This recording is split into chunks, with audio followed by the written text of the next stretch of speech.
the protection that the vaccine was affording with regard to infection and mild to moderate disease was diminishing. It still had very high protection against severe disease leading to hospitalization and death.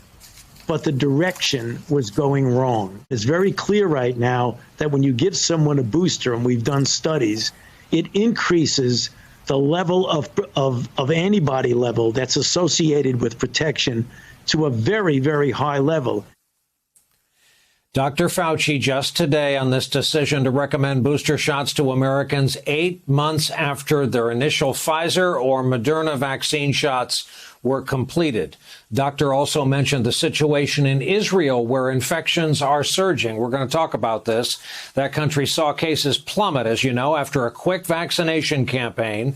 But now the New York Times reports, quote, a fourth wave of infections is rapidly approaching the levels of Israel's worst days of the pandemic last winter. The daily rate of confirmed new virus cases has more than doubled in the last 2 weeks. So back with us again tonight, Dr. Vin Gupta, critical care pulmonologist out in Seattle, who has advised us on this from the start. He's also on the faculty at the University of Washington Institute for Health Metrics and Evaluation. And doctor, let's start here. I've asked you forms of this question before. How worried should vaccinated Americans be about waning immunity, the reason we're being prescribed boosters?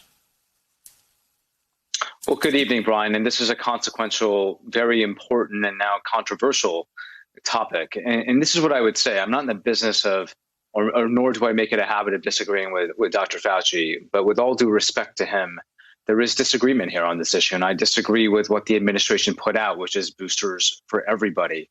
If you were under 65 years of age, Brian, and otherwise healthy, there is no data right now to suggest, and I've been vaccinated 9 months ago as one of the frontline critical care workers in our country, as have many of my colleagues. There is no data to suggest that at 8 months, folks like ourselves, and there's many healthcare workers, again, in that boat, are losing any level of significant protectiveness against being hospitalized with the Delta variant. There's just no data to suggest that. Is our likelihood of testing positive, Brian, higher than it was, say, 6 months ago? Sure, but that's not the purpose of vaccination.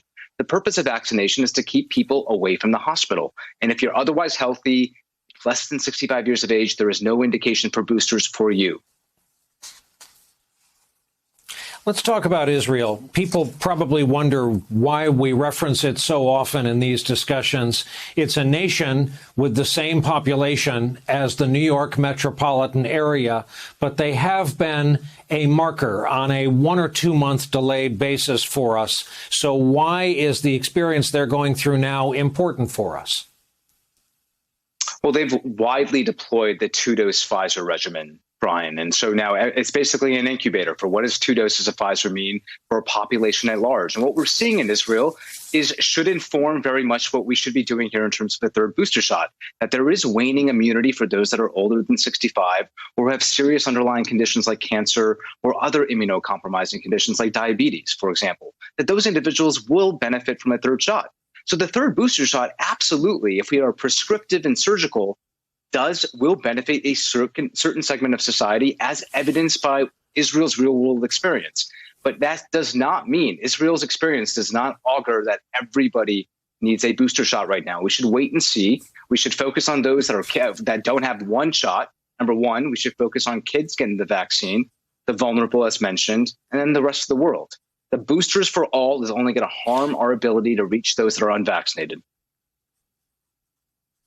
I don't have to tell you, there are no more ICU beds in Alabama or Mississippi. If you get deathly ill there, they'll probably fly you north to North Carolina if they can.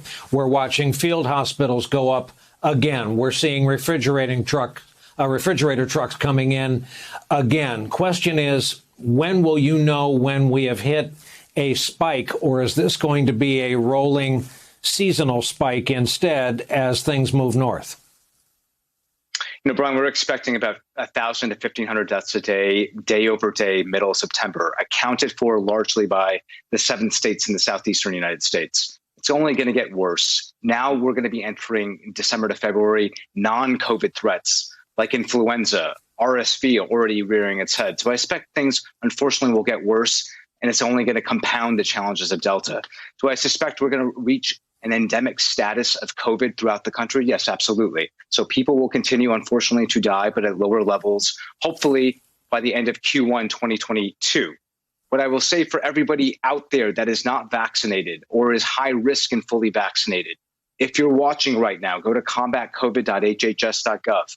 The one thing that you can do if you're in that boat and you've been exposed to COVID, again, if you're not vaccinated or if you're high risk and fully vaccinated, go to the website, see if you're potentially eligible for monoclonal antibody therapy, could potentially save your life. And so one thing you can do to keep yourself out of the hospital.